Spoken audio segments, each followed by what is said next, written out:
Well, hello, everybody. Greetings, community. I am so happy to be back with you all after some dukkha adventures over the last little stretch. My name is Jessica Mingus. My pronouns are she, her, and I am welcoming you all to our mini retreat today.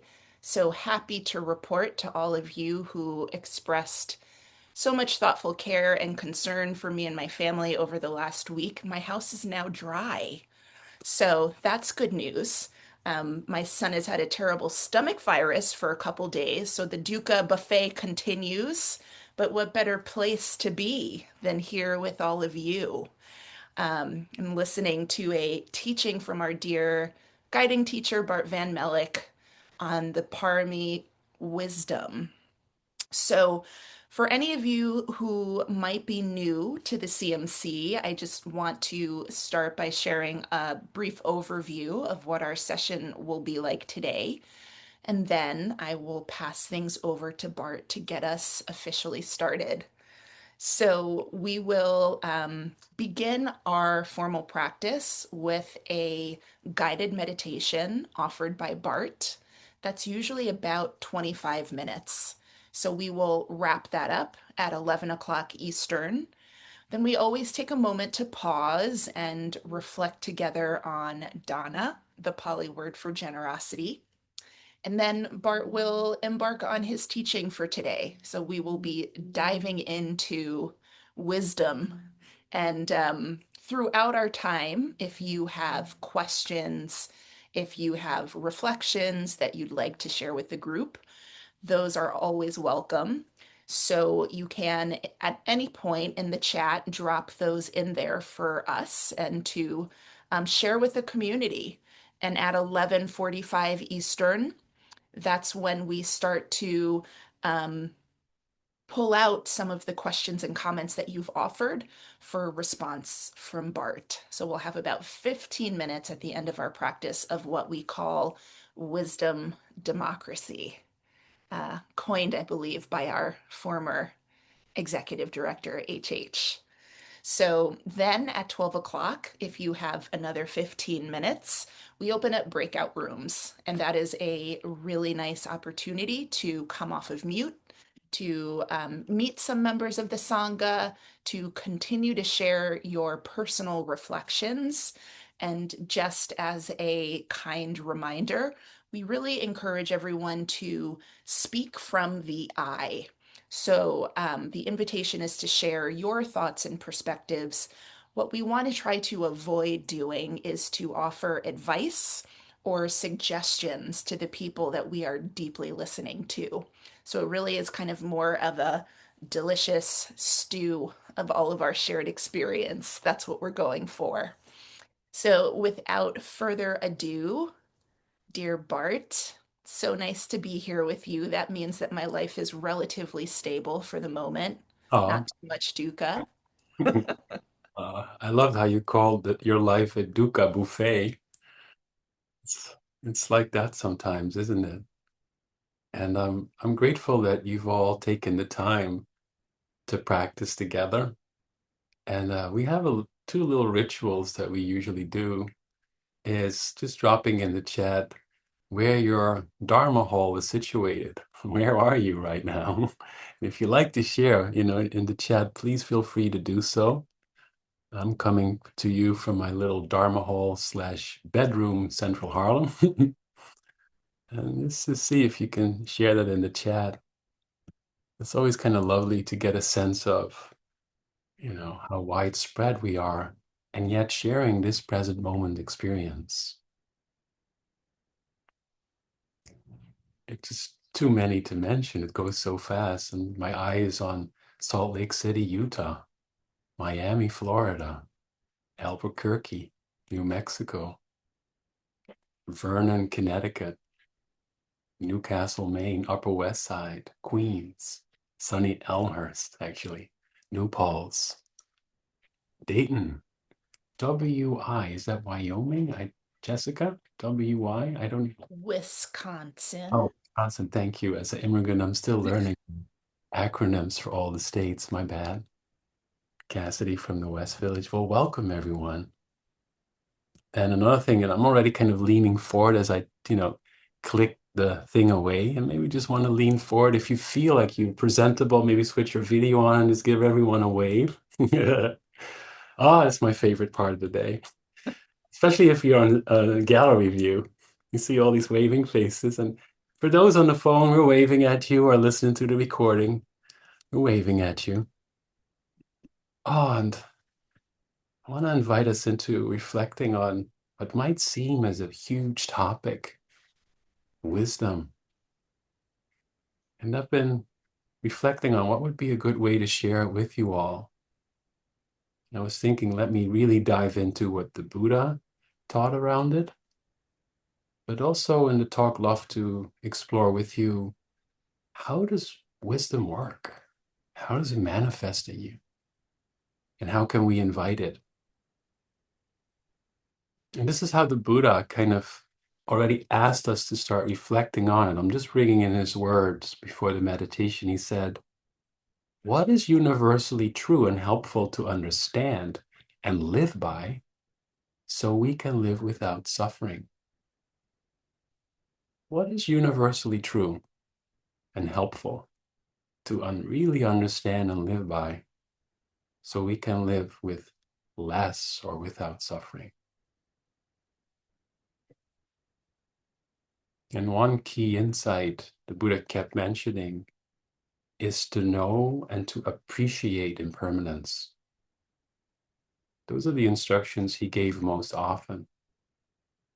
And so in the guided practice, I'm going to invite you to notice it, this flow of change moment to moment, so that you allow awareness to know the changingness of feelings, of attitudes, changes in the body, and to keep staying with awareness, with this knowing, this refuge that is indestructible. And I'll repeat this favorite phrase of mine quite often, to keep calmly knowing change. Maybe we can start by feeling the change in some stretches. Just start if you feel like you want to move your body. It could also remain still, but you notice the change in the body.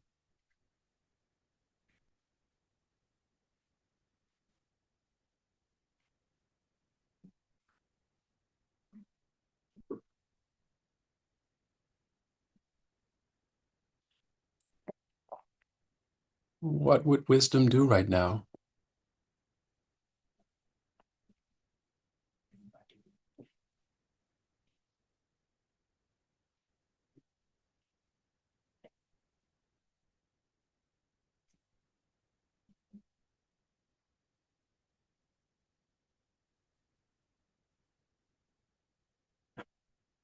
And to come home to the body.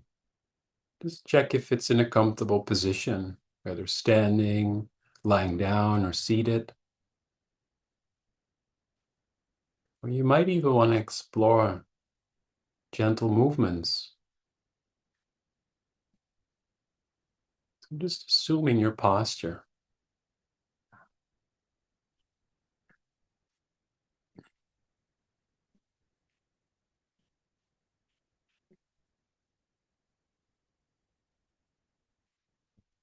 What is universally true and helpful to understand and live by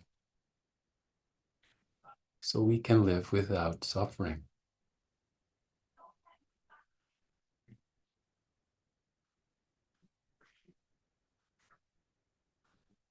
If you like, you could close your eyes or keep them open softly.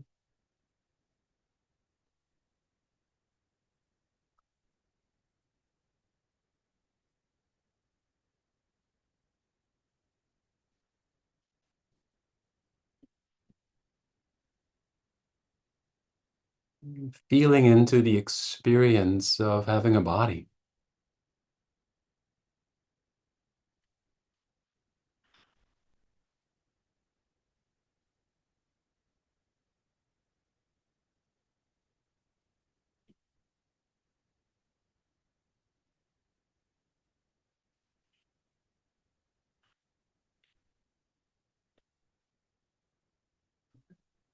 Where in the body do you experience change easily? Pulsing, flowing,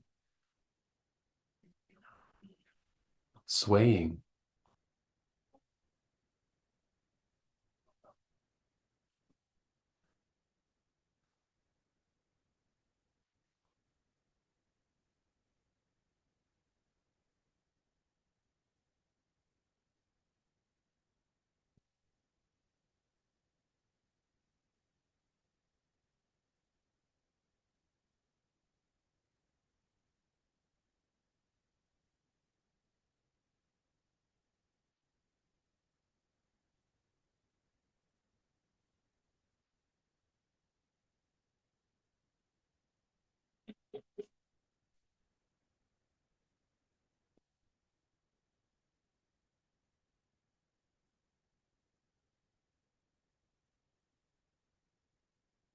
You notice the change in tension that might have softened,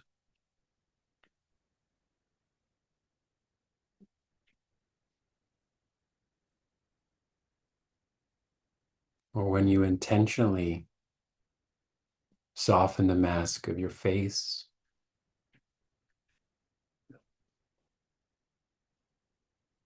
loosen the grip of your hands.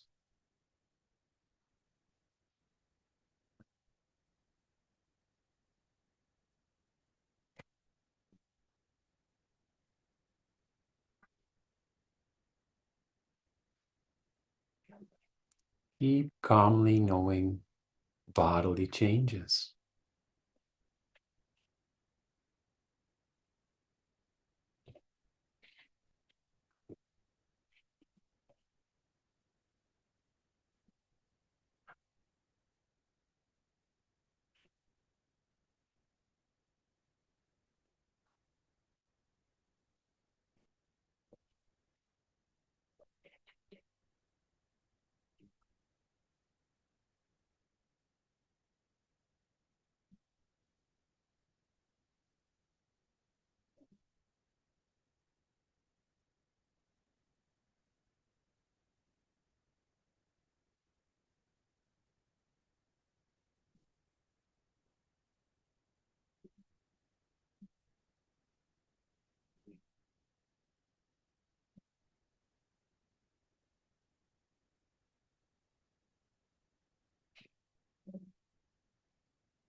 You might notice also the activity of mind.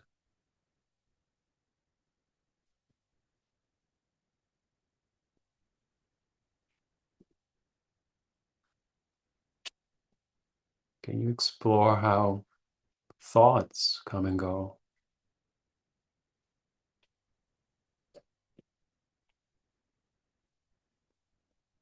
A mood or an attitude.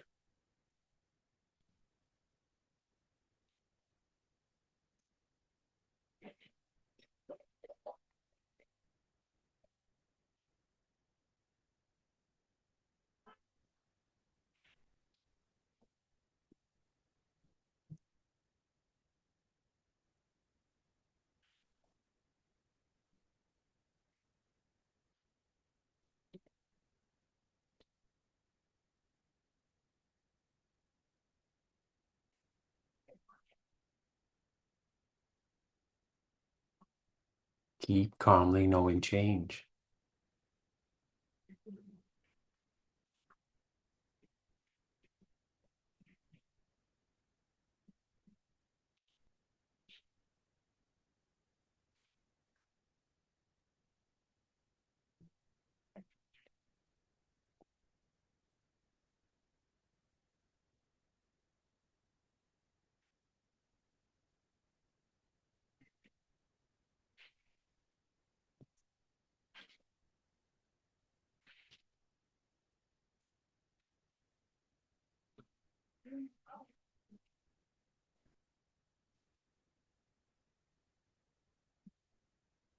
Is it wise and helpful to know you're breathing,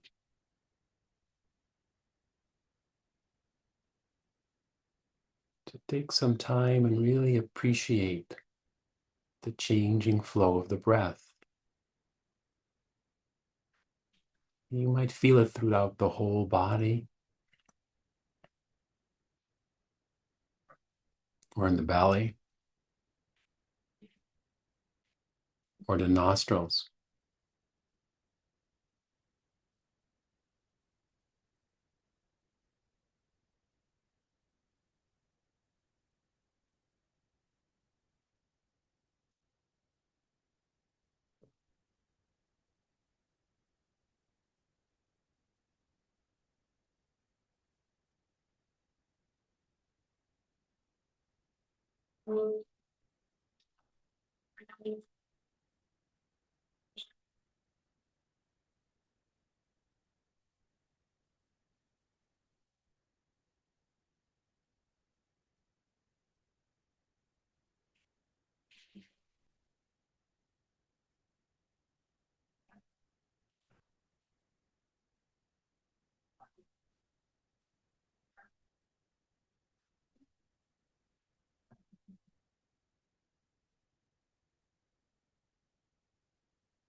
Is this experience that's in the foreground right now, changing slowly, quickly?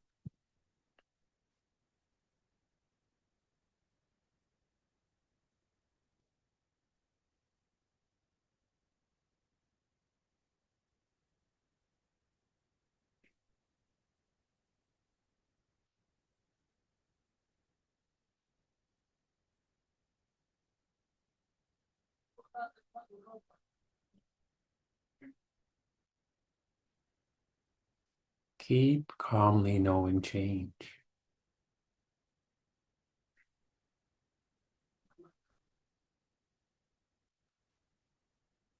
connecting with this timeless, universal truth of impermanence,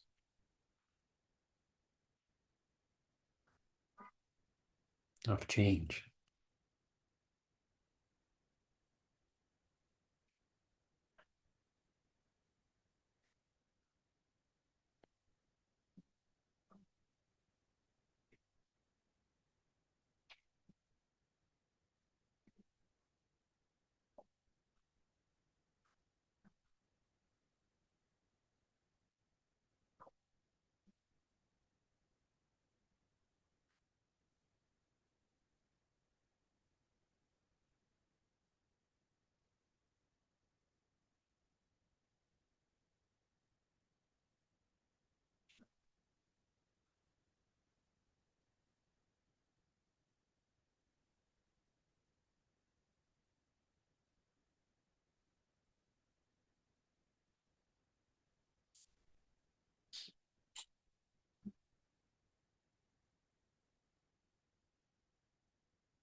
The body is sitting or lying down or standing, moving.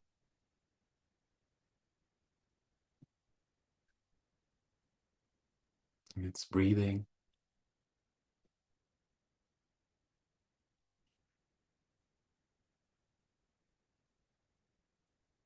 Investigating, is it helpful and wise to attune to this flow of change right now?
Keep calmly knowing change.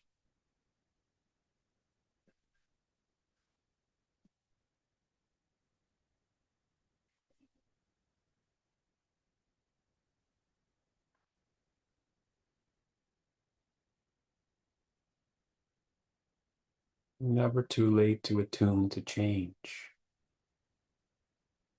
It's always happening.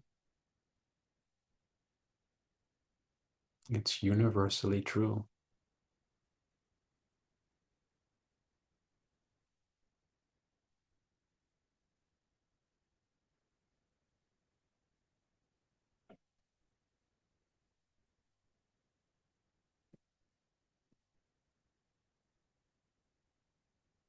Notice if there's any resistance to this flow of change right now.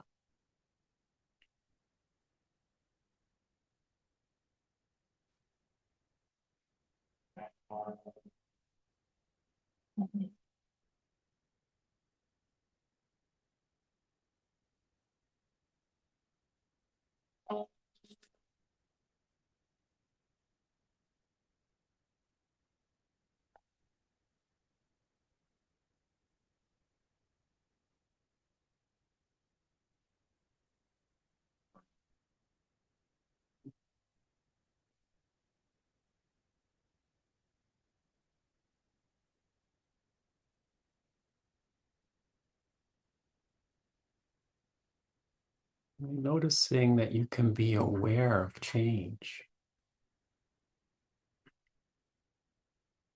knowing you are aware.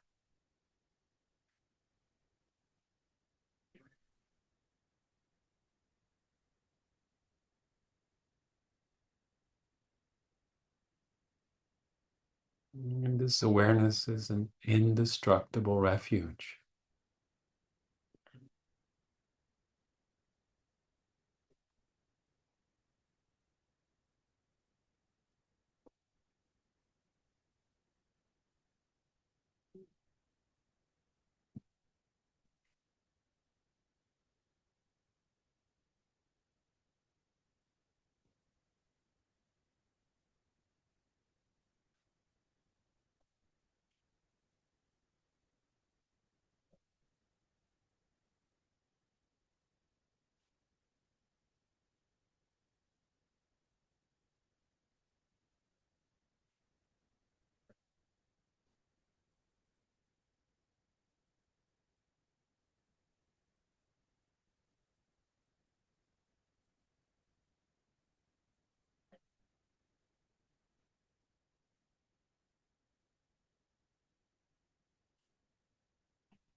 All things are of the nature to fall apart.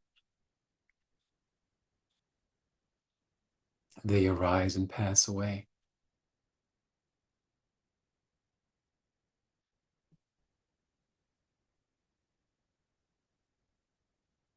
To live in harmony with this wise universal truth brings the greatest happiness.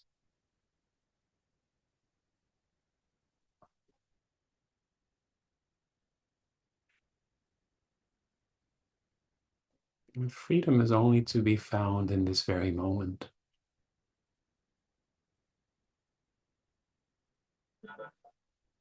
in the eternal present moment.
Thank you so much, Bart. We make it a practice here at CMC to always reflect together on Dāna, the Pali word for generosity. Um, and certainly here in our community, it really is the foundation on which everything else stands. It's the support of all of our work, and it's the thing that makes all of our practices possible. So today, in lieu of reading a little selection, which I often like to do, I wanted to share a couple of updates about the incredible generosity that this community continues to offer.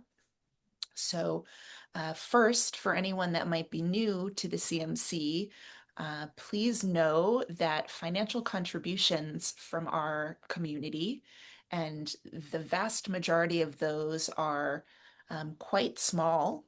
They all count. That is the financial sustenance of our community.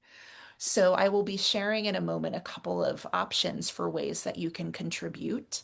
But something that has been really special and wonderful to see growing in our community is volunteerism in all sorts of ways. So I wanted to just share the CMC's appreciation to a number of members of the community that have committed to offering Dāna in this very special way.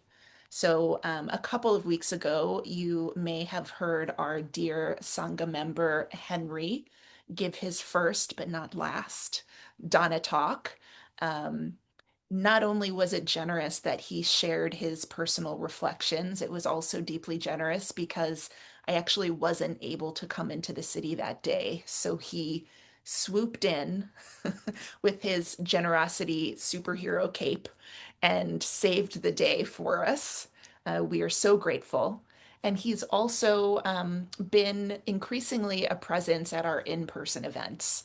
So, for those of you who might have come to practice on Thursday, then perhaps you experienced him greeting you as you walked into the space. And we also have a host of other volunteers who have been very kindly taking up my call. We, over the course of this year, have asked for volunteers to support with all sorts of administrative activities, being that I am the only administrative staff member here at the CMC. So this is a two-person team when it comes to the staff, and everyone else that makes CMC possible does so as a volunteer. So I wanted to give lots of thanks and do so by name to Amy and Claudia, to Rose. We also see some nice heart emojis from Rose, Caroline, and what is really exciting about when members of the community offer their skills and their experience to the CMC is that it actually makes different kinds of offerings possible. So, one thing that we've been talking about for some time is that in addition to offering recordings, audio recordings of every week's practice, that we'd like to be able to also offer the video. So, thanks to the generous offer of our volunteer Caroline, we are actually going to get a YouTube channel off the ground. So, I don't have much experience with video editing, so I could create the YouTube channel, but I couldn't do anything else. So, thanks to Caroline, we are going to have that set up as soon as we can, but please do afford us your patience as we get that going. Because one of the really special things about being a volunteer is that that also means you are finding time and space and capacity to offer generosity to this community amidst everything else that is going on in your life. So we are grateful so much for that. And also for our dear Sangha member Vin, who has also been a greeter at some of our in-person events. You might have seen him at our last day-long retreat. And he is going to be helping me with website maintenance. So all of these forms of generosity are truly, truly invaluable. And so I wanted to just share an update with all of you that, the call has been heated. So we are really at capacity now in terms of having that sort of support offered to the community. But there are still another couple of ways that we are hoping that you all could get involved. And so the first one is we do actually need more volunteers to help at our upcoming in-person events, and those will primarily be in the fall. So I will share some information about ways to sign up. And that could be anything from helping to set up the meditation space to being a greeter. That is the first smiling face that our practitioners see when they enter wherever it is that we're practicing in person. And we are also very excited that we are inviting all of you to contribute in the form of either hosting an online Zoom session or offering your own Dāna talk. So if you are someone that would like to offer a reflection of maybe 2 minutes to the community about Dāna, about generosity, and your experience of it, or how you think it kind of um, sort of shows up in your experience, we would love to have your voice enter the space in this way. You can also find a reading that you like, share a personal story. There are many ways to do it. So for right now, we just wanted to put that invitation out there to all of you in the community. And when I share some information about ways to contribute in just a moment, you will see some next steps for those of you that might be interested in one of those really valuable ways of giving back to this community. So, thanking you all, and especially a big, heartful thank you from me, since I've had quite a number of unexpected challenges over the last couple of months, really being met with the kindness and generosity and concern of this community has been really just food for the heart. So, thanking you all for this important form of your practice. And dear Bart, we Mm. look forward to your Ah, teaching. thank you for your teaching, Jessica. The word that comes to mind is, building an intentional community of care. And it's so radical and special that we can do this both in person and online, as they call it sometimes hybrid. And really is very powerful to see how communities can rise up. Yesterday I was in Barre, Massachusetts at IMS, which is the Insight Meditation Society, and it has a retreat center that was celebrating its 50th anniversary. And I was part of I was there for the party. They had a lot of cake. And there too, I could just feel that sense of dedication of people in community that really want to support these teachings, make them available to as many people as possible. And there was just so much love in how people shared from like one person who cooks there, Evan, about, how proud they are to be able to serve in this way. And I'm proud too to serve in this way. It's not always easy to prepare all these Sunday talks, I'll give you that. But it's like, you're doing it for a community, and that gives me wings. And so I want to kind of invite you to talk and reflect on wisdom. And the reason why is because we're doing this big theme called the 10 Pāramīs, the 10 perfections. It's a key teaching in Buddhism where the Buddha identified 10 human qualities worthy of training. And we've already looked at the first one, which is generosity. We've looked at virtue, ethical behavior. We've looked at renunciation last week. And this week, the fourth Pāramī is called wisdom. And the first thing that came to my mind is, I love this mystic from the 15th century called Kabir. And this is what the great sage Kabir said about wisdom. He said, when the eyes and ears are open, even the leaves on the trees are like pages from the scriptures. I love that. I love how wisdom can literally be found everywhere as soon as we become available and open to it. And as Jessica was saying, last Thursday, we had an insight dialogue, in-person practice through CMC. And there you practice being mindful while listening and speaking with one other person in a pair. And when our session was done, there was one participant and she says, I feel this tremendous clarity. And I've been feeling it as I was talking about renunciation, letting go. And she said, but it wasn't just coming from me, that clarity. That clarity was actually conditioned also by the mindful listening of my meditation partner. And then she later on said the same thing. And it was just so powerful to see how wisdom can be found in community, in relationships, and of course also within ourselves.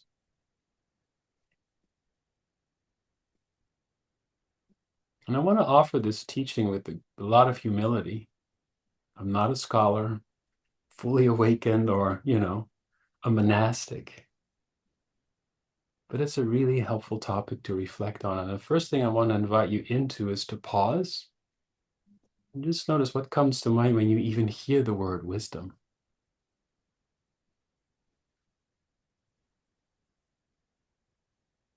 Is there such a thing as a wise, intuitive feeling in the body?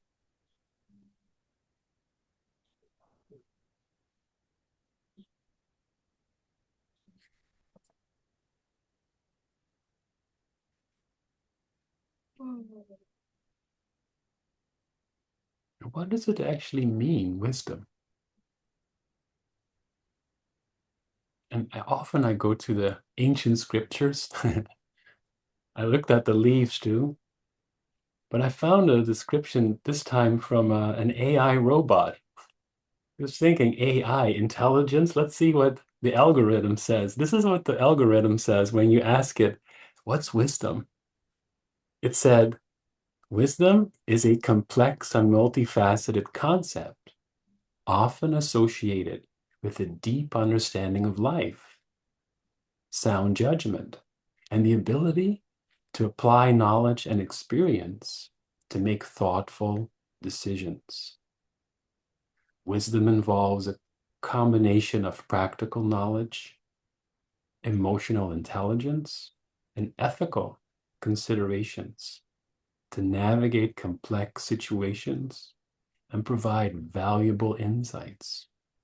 And it usually comes with age and experience, but it can also be cultivated through learning and self-reflection. And I was like, wow, look at that. That algorithm pretty much nailed it in the same way as I looked up in the dictionary, because I was struck with how much it covers. It covers also the ethical component, navigating complex situations. And it even said that wisdom can be cultivated. And that's what our theme is about. The word parami, it actually means to cultivate, to slowly perfect. But I was missing one thing though, and that is maybe uniquely Buddhist. But wisdom is always taught in a Buddhist perspective from this idea of, is it serving the practical purpose of alleviating stress? My dear teacher, Joseph Goldstein, once said, my definition of wisdom sometimes is whatever works in this moment, you know?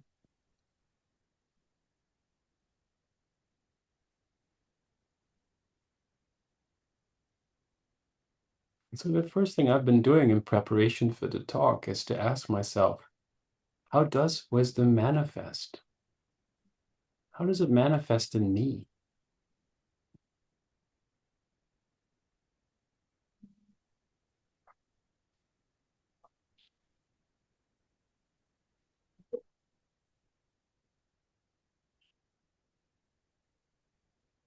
Or when you're meditating, how might wisdom manifest? Or when you're mindful?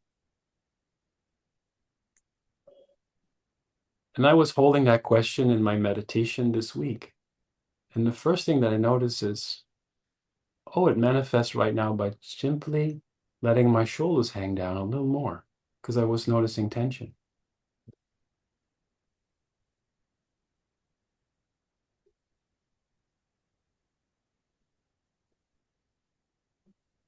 A very normal experience when you practice meditation, especially when you're sitting still, is that after a while your mind will get a little restless, even the body.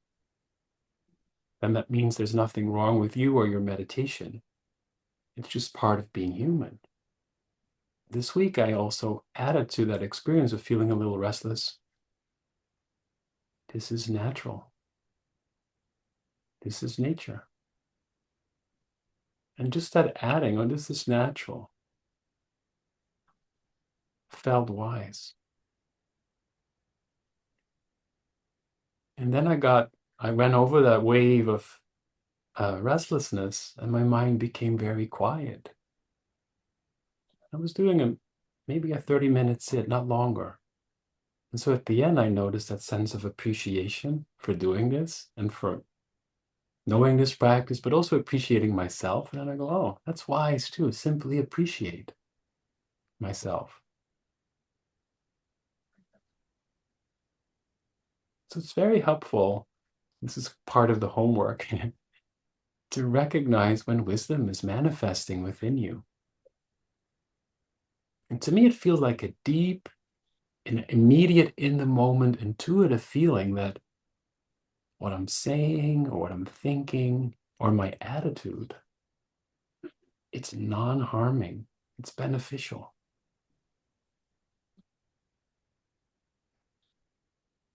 So I'm going to ask you to see if you can pay extra attention to recognizing wisdom manifesting in you. And maybe even make a mental note that we've explored last week, where you name the experience you're having, like, oh, wisdom is here. So that's the first thing I want to suggest. Just notice when you might actually be experiencing it or see it unfold in someone else and how it impacts you. Another thing I think that is really helpful is to invite it. It's as if you ask that question, What would wisdom do right now? Specifically when you might be navigating something complex or difficult. What would wisdom do right now? And add right now, so you stay very much present moment experience. And a pattern that I see very specifically a lot in my life is this tendency to procrastinate, to not want to engage and put something on hold. Often believing that I can't manage it or can't do it. And so what is the first step to invite this quality of wisdom is to pause and become aware of it. Just to recognize this habit pattern.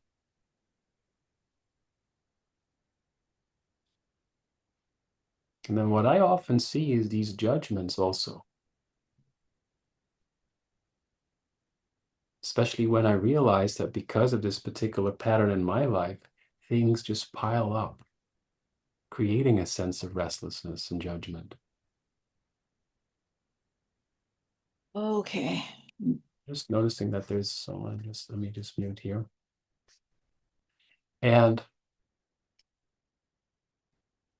what I realize when I actually invite mindfulness into a painful habit pattern, then we can create space to see more clear. That is inviting wisdom. So it's not of something to force. It's way more inviting. And for the longest period of time, what I had a lot of difficulty with is I waited too long to go and see a doctor when I had heart problems. And the thing was that when I eventually did connect with what would wisdom do, held by awareness, was to reach out to other people, to not stay within my own cocoon of keep on believing that I'll figure this out. So very often when you meet a painful pattern in meditation about what's going on within yourself, mindfulness will allow you to see it clear. I also saw it as fear more clearly that was feeding all this procrastination of not being able to manage things well.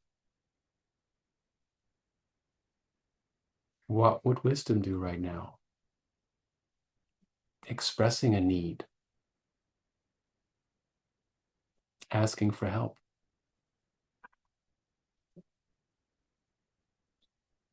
So besides recognizing when it might be there, see if you can also actively invite it this week as you kind of start training this fourth Pāramī, and just see how it works in you.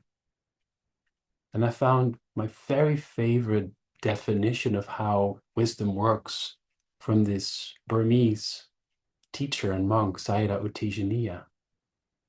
He describes how it works in this way. He says, wisdom, it inclines towards the good, but it's not attached to it. I love that second part. Wisdom wants to do good. It inclines towards it, but it's not clinging to it or expecting anything from the good. That's the first part. Then he says, wisdom shies away from what's not good, but it has no aversion to it. And this is very special too, that we might want to say no, like in renunciation, like this is not helpful, but not coming from a place of judgment. And then he says, wisdom actually can recognize the difference between what's skillful and unskillful, and it clearly sees that the unskillful is undesirable. So when wisdom is alive in us, it just has this intuitive knowing, like maybe not that, maybe not making that comment, maybe not following that line of thinking that leads to more procrastination, but not from aversion, but from a clear place of knowing.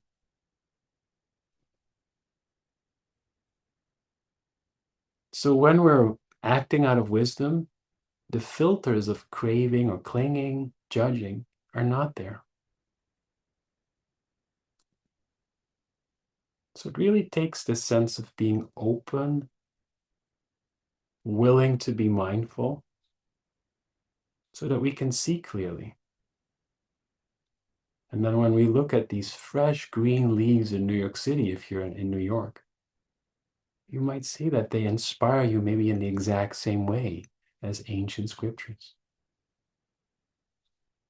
So during that celebration last Saturday, one of the co-founders of that meditation center that's 50 years old, his name is Joseph Goldstein. And he shared at the end, he was giving this talk on how this whole community stepped up and from one center eventually created three, and now they're even creating a new one, all because of the generosity of the community. He said, I have a new motto for our meditation center. Do you want to hear it? I'm going to close with that. It's one of my poems. You're like, sure. He said this, he said, rest in peace. Why wait until you're dead? Isn't that the coolest thing for a meditation center? Rest in peace. Why wait until you're dead? And that was wisdom just unfolding through Joseph's poetry. Oh, inviting wisdom. There's so much intelligence that lives in communities, and not just human communities. You know, it's the time of year again where you see all these flocks also of starlings sometimes. And then New York is full of these black starlings, and the individual intelligence is there, but also the communal intelligence is there. I also saw my first swallows back in New York City, who've traveled all the way from the Caribbean back to start a family. And just kind of looking up at nature or looking down and see this magnificence and structures. Wisdom. But the Buddha was very clear about it. And kind of, I want to share his words too, just to inspire you. He says, wisdom arises from spiritual practice. Without this practice, it decays. Knowing this two-way path for gain and loss of wisdom, conduct yourself so that wisdom grows. Sometimes the Buddha kicks us in the butt. Conduct yourself.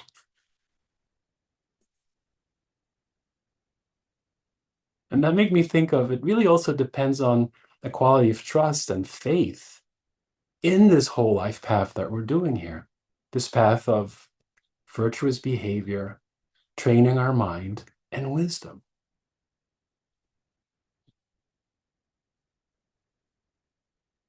But let's go back to that question the Buddha asked about what is universally true and helpful to live by solely for the purpose of alleviating stress. And now we're going to a core teaching. And I was thinking this morning, maybe we should make that into our next theme when we've done with the Pāramīs, because it's called the three characteristics. Because I also asked the AI robot, wisdom in the Buddhist context, and it said, it's about these three characteristics that the Buddha identified to live by, because they're universally true. Everywhere in the teachings, you can find these. And in short, you could say that in life, things are impermanent, things are imperfect, and things are impersonal. Another way of putting these three characteristics that things always keep on changing and ending. Things are not only imperfect, but not fully in our control, therefore not fully satisfying, and sometimes they're just painful And Jessica already used the word in the beginning when she said, my life felt like a dukkha buffet. Because the word dukkha, that Pali word, is one of the key teachings in Buddhism. And it refers to that things can never be fully satisfactory because they're always changing and in ways that we don't control. So impermanent, imperfect. And the third one, so the Buddha noticed that there is no such thing as a permanent, never-changing entity within us as human beings. There is no permanent self. And when he realized that, he started to see how everything is connected. And that wise realization also led to the alleviation, to the letting go of so much stress. So let's unpack these three just a little bit.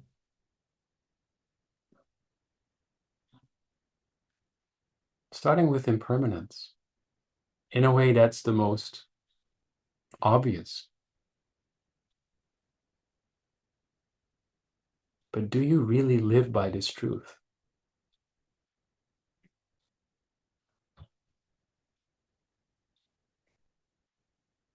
The Buddha had a teaching where he said, very often when we're not aware of change and not that mindful, we're under the spell of the misperception of permanence. And when I'm under the misperception of permanence, I kind of live my life in a way as if it's never ending. Or I take things around me for granted that they'll stay this way. Or that they won't change in a way that I don't want.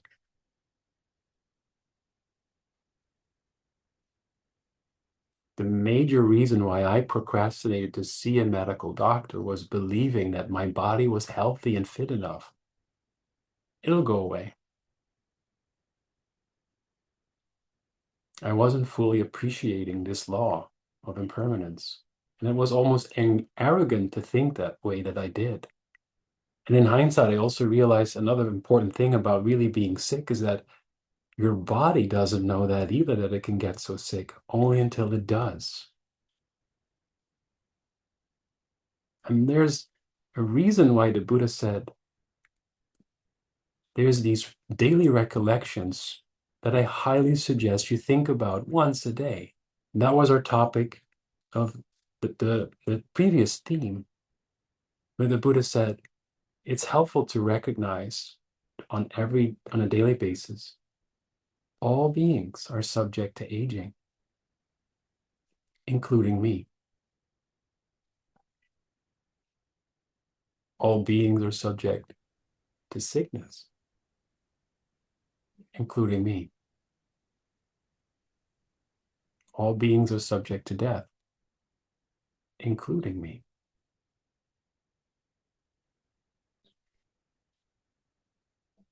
And this great pedagogy in the including me part. And actually, usually it's translated as, and I am not exempt.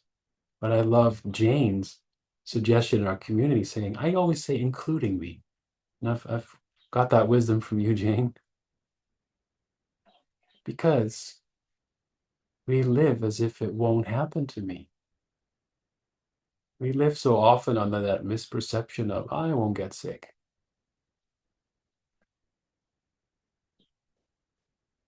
At least for me.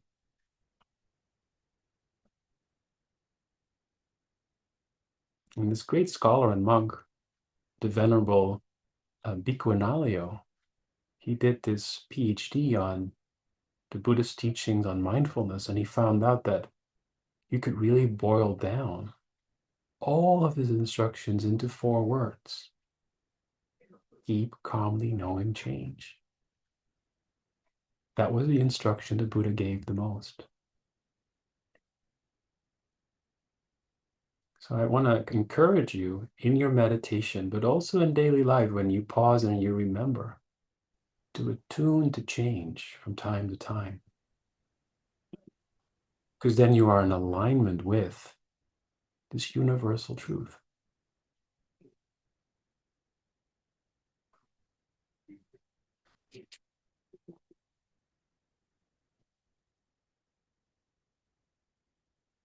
And what happens when your meditation deepens is that concentration grows and you actually start to see and experience the change in an extremely rapid way. And when that happened to me, I just realized that clinging, holding on from this perspective makes absolutely no sense. And at first it was a little scary, because it can be scary to just be attuning to change. It can feel discombobulating. That's part of it. So when you go through that phase, it's quite normal that you can always come back to the breath or touch something, stabilize. But it's actually really helpful to experience it, because then you start to see that everything is in constant flux. And it, in a way, prepares us to let go. Maybe pause right now, noticing the changing nature of experience. Maybe as you adjust your posture, you might have been sitting in the same posture for a while. Can you notice the change? Is it helpful?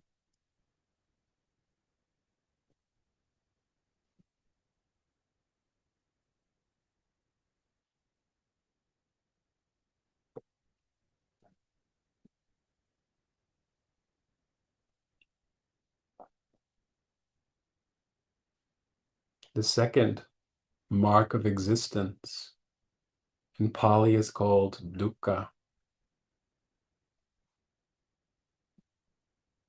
And that is to deeply know that every experience, even the most pleasant and loving one,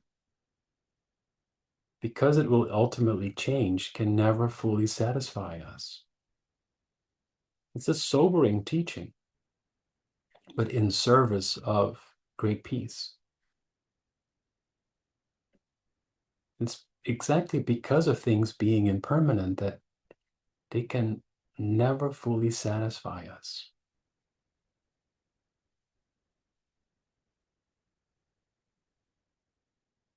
It's so wise to recognize my life is a dukkha buffet right now.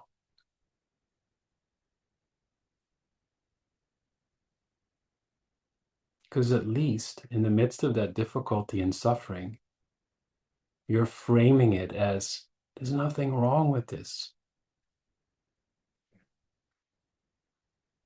Even though very often dukkha feels like it should not be happening. And the Buddha's not trying to kind of spiritually bypass, extreme horror and awful things that can happen in the world. He's just saying it's helpful to frame it. Oh, here it is again. So to inviting a sense of wisdom that might allow you to hold that dukkha buffet in a different way.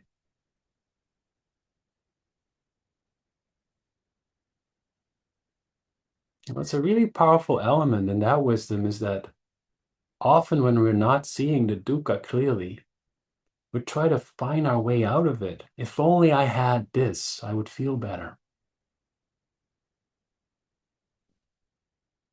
And the Buddha called this, if only I, he called it this never ceasing craving for things to be in a certain way, this craving to escape dukkha, the uncertainty of life.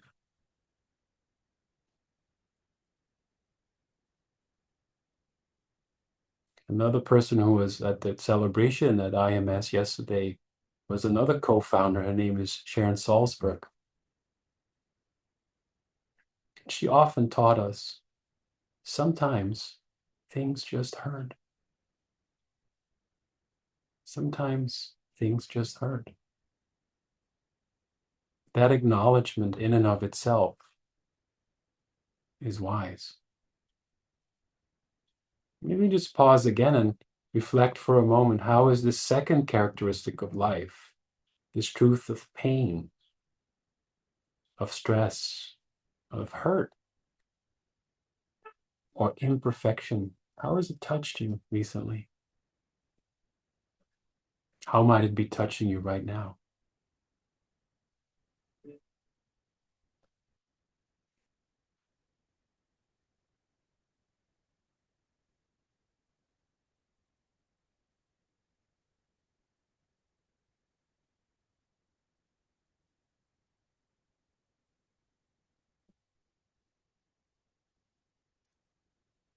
Thich Nhat Hanh, the Vietnamese monk and teacher, used to say, if you know how to, you will suffer less.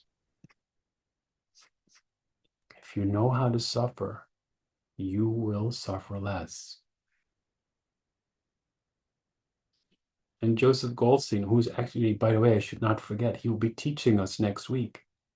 He's coming to CMC. He often says, don't let your suffering go to waste. So what would wisdom do in the midst of when you're holding difficulty, personal, interpersonal, communal, holding the difficulty that's happening within your country, like this one right here? And again, often maybe when you hold it with that question of what would wisdom or what would kindness do right now, you might see things in a different way. Maybe you need support. Maybe you need it from compassion, from friendship, from your community. Or maybe you need it from the leaves on the trees.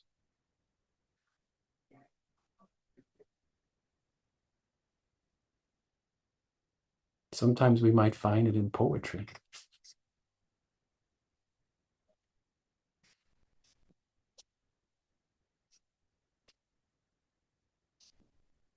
I'm just realizing we forgot one setting, Jessica. It's the mute thing setting. That's wisdom too, when you realize you forgot something. This is from Nisargadatta Maharaj, this great Indian sage. He said, wisdom tells me I am nothing, empty. Love tells me I'm everything. And in between the two, my life flows.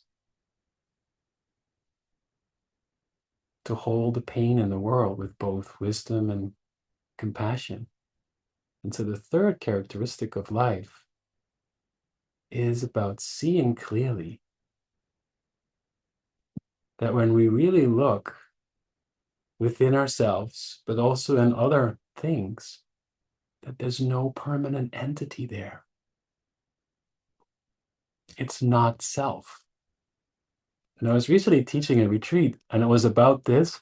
And then my co-teacher goes, when I started meditating, I was like, yes, I can go down with impermanence, definitely with dukkha, but this not self thing, I'll do that in 5 years because it doesn't seem that intuitive. But it's really where the Buddha is saying that I have to identify often, and we have to perform in certain roles in life, like being someone's child, a coworker, a spouse, a white straight male like me, a heart patient sometimes for me. But you only assume that particular self, if you will, when the conditions are right. Right now, I don't feel or become a heart patient, nor someone's son. The Buddha said that notice when you become a certain identity. And that identity in that moment can feel real, but it's not permanent. Even if I want to maybe assume the identity of the all-knowing teacher, not permanent. And notice when you're in certain roles how you add expectations towards yourself, like all-knowing or a less procrastinating heart patient, whatever it is for you. The third wise framework that the Buddha offered is to see that there is no permanent self within anything. And again, I just really want to say that life throws a lot of stuff at us that we have to identify in a way. Some of them are very painful. Think of racial profiling. Think about how kids sometimes being told that, they're a disgrace to the family. You carry that stuff with you. And that identity can get identified when the conditions are right, and maybe rightfully so to survive. But the Buddha's saying it's not permanent. All these roles and identities, they arise within a specific context. But wisdom can see not only that they arise, but also can see that they pass away. And he had these 3 lines that he often suggests when you really feel stuck in a role. Then he suggested, just say right now what happens if you go, this is not mine. When you're really self-conscious in a certain role, this is not mine. Or I am not this. This I am not. This is not my permanent self. Maybe just check right now a role you often inhabit that you're not inhabiting right now.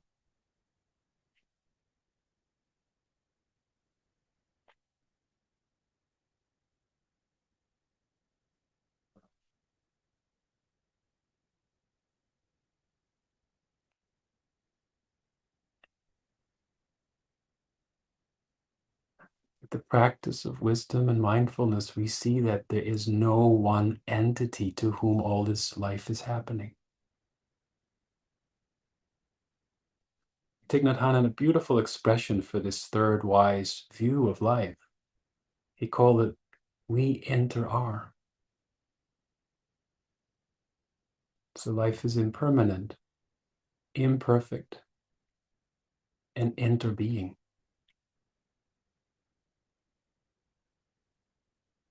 In nature, nothing exists just solely by itself.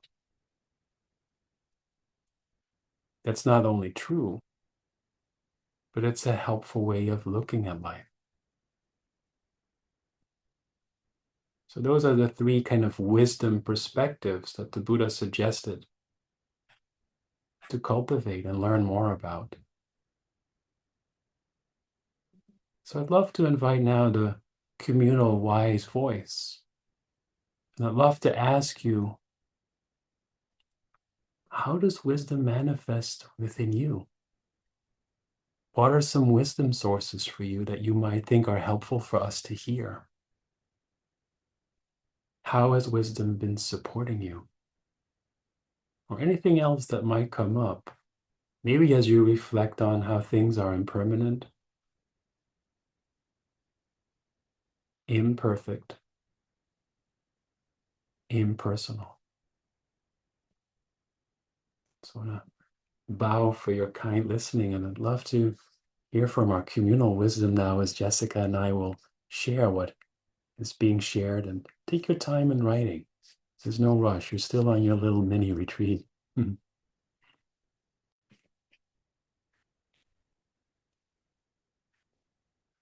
How does wisdom manifest?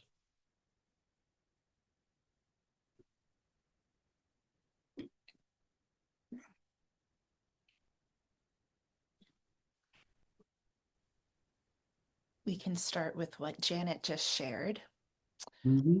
which is about a month ago, I was asking for guidance on how much longer to keep an ongoing commitment. Mentally, I wanted to continue indefinitely, but unfortunately, I had to be mindful of my physical limitations. I felt the answer. Mm. 2 more weeks. As the date approached, I felt a flare up coming on. I was so grateful that I got the answer, and more importantly, I followed my intuition. Now I rest. That made my Sunday morning, Janet. One thing I forgot to say, and I'm so grateful you brought it up, huh? Sometimes wisdom, and for me, manifests as this intuitive whisper. Like you said, I felt the answer. And I am so grateful you choose to rest. Rest in peace. Why wait until you're dead? Thank you so much, Janet, for that.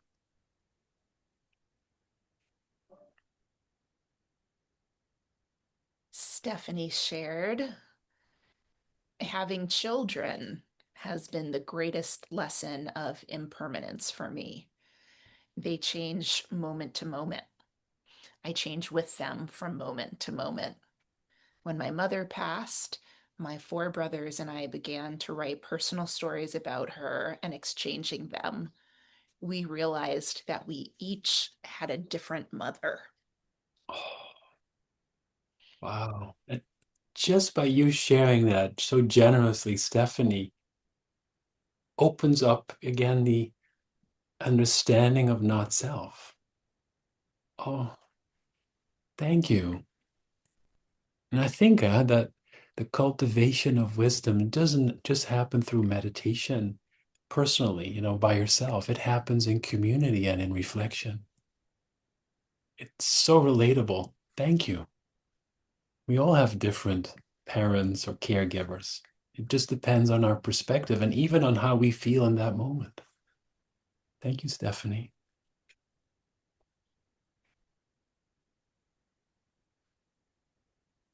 Ooh, there's so much goodness in here. Oh, Jennifer said, wisdom was difficult for me to identify, and I was so focused on its absence. But it occurred to me that maybe that was wisdom, discerning its absence. yes. Yeah. Oh my God. That's almost like a Zen koan, Jennifer. Because as soon as you realize it's absent, it's there. It's kind of like when you realize you weren't mindful and you pause, it's already here. I'm getting so enthusiastic about everything you're saying. I want to share one too that was earlier, Jessica, from Veronica, because I really like this wise person too. Veronica writes, recently I've been following talks by the British physicist Brian Cox, who explains about the universe and he puts the human existence and its main in the context about the universe. So it made it easier for me to see the impersonal aspect of human experience. If you are interested in like these observations about the universe, also from a scientific perspective, I highly recommend what Veronica is suggesting to look up more teachings by Brian Cox. And immediately you realize, just like the astronauts recently, I think, did, when they looked at our blue planet, that borders make no sense. Thank you, Veronica. I'll share what Craig just offered. For me, wisdom sometimes manifests as regret. Mm. Very painful way to learn, but effective. As I was crying about a regret last night, and as I was crying about a regret last night, it occurred to me that regret is a form of love. It was very hard to be with it, but I did my best. Oh, I so appreciate you sharing that, Craig.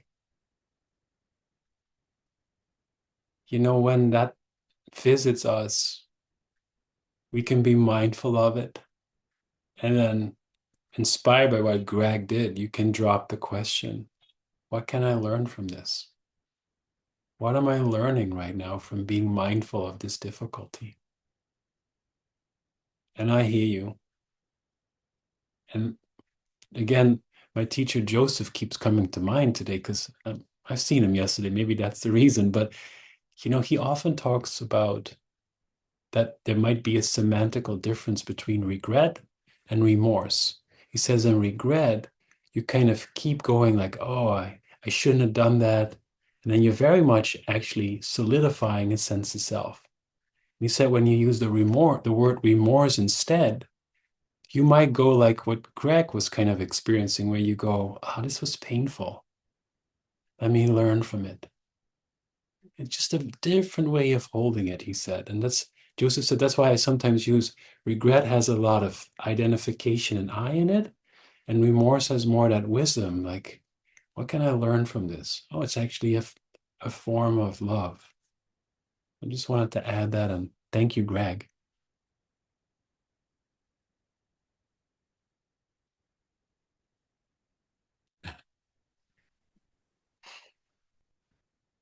Did you find one, Bart? Yes, from Beth. Okay. She goes, Beth goes, discernment, starting from don't know mind and ending in don't know mind. I like that it seems simple, but it's not easy. I think wisdom also maybe manifests in this humility of we don't know that much. There's so many causes and conditions, numerous, that create the current moment's experience. Sayadaw U Tejaniya calls that old karma. But the awareness, when you are really fresh meeting the moment, that is new karma. And with a don't know mind, we see way more possibilities than in a mind that is so certain. Yeah. Thank you, Beth. I wanted to share what Rose offered because it's framed as a practice question.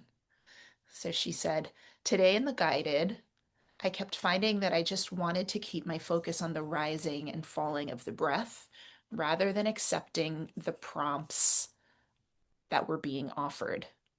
Is it a form of wisdom to listen to the pull to rest on one anchor, or is that a way of not being open to teachings? I know I'm tired and my system wanted stability. I so relate, Rose. I sometimes go in my mind, and this might not sound skillful, my bad. Oh, whoever is guiding, shut up. I just need more quiet. And just listen to that. Like, oh, I don't need more prompts. You can even, especially when we're online, just mute me. I think it's a wise thing to notice when you might need more silence, when you've already found your anchor and your stability. And I actually intentionally try to bring in a lot of silence, but also sometimes not too much because people might come a little late or people might be new to the practice and need a little more support. But I really appreciate you bringing this in because I relate to that. Sometimes I just need a minimum suggestions and then just practice. So I think you're very wise, and I'm grateful that you shared it, Rose.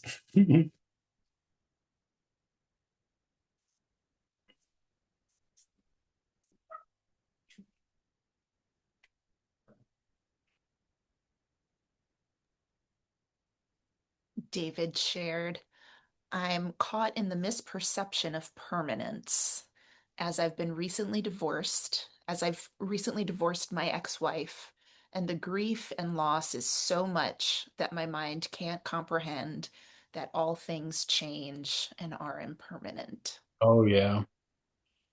Yeah. And then maybe, David, I had that experience too where just even thinking about change is just a drop off in the midst of grief.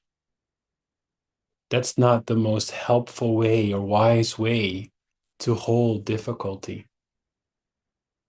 But then there's these other two characteristics of life that could be of support. And the first one could be just be, as you kind of expressed, that there's grief and loss. To really identify that is very wise when you actually go, oh yeah, grieving is happening right now. Because most of the times, especially what you can also notice in meditation, that we're just lost in the thinking. But when we can recognize, oh, the misperception of permanence is here, or oh, grief is here, it's so powerful. Not to fix it, but just to be in touch with something that is universally true and helpful to learn more about. maybe also when you're holding all that, to drop that question, to invite wisdom. What would wisdom do, or what would kindness do right now? And maybe one step is already by you just sharing this out loud with the community, which is a brave thing to do. And I just want to thank you for that. Thank you, David. I am mindful of the time, Bart. So, um, for us to transition with some ease to the next part of our time together, which is opening up some breakout rooms, we will conclude here. But as we always mention, we read all of these comments carefully, and we will also share them with whomever comes next for teaching us any given week. So thank you all for contributing in this way. And I dropped in the chat a couple of times throughout our session some of our upcoming gatherings. I will do that again right now. So, as Bart shared, Joseph Goldstein will be with us next week.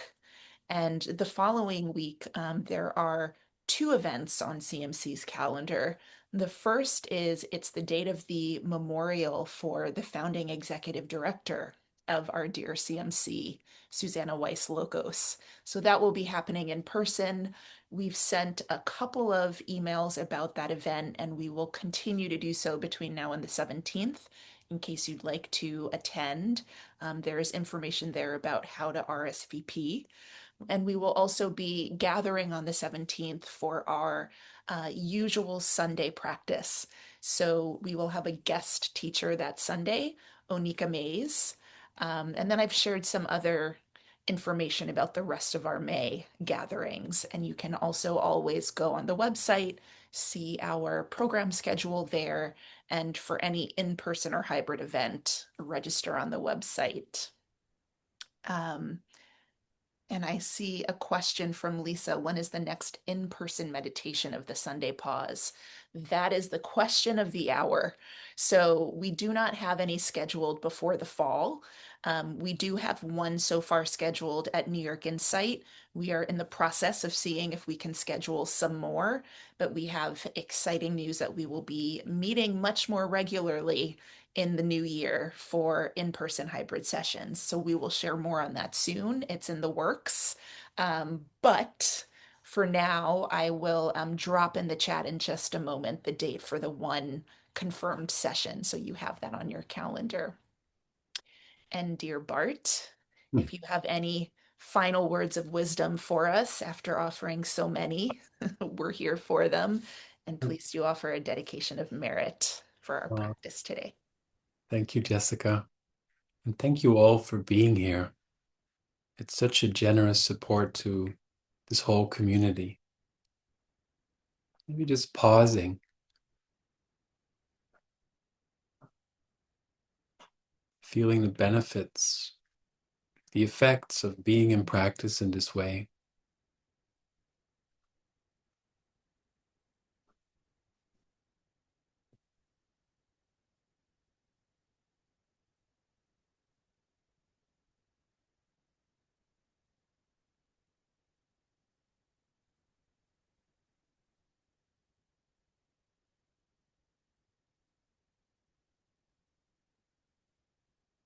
May our time together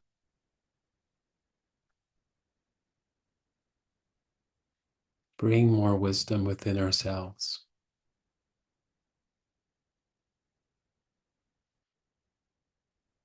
May it bring peace within ourselves, in our relationships, and our communities.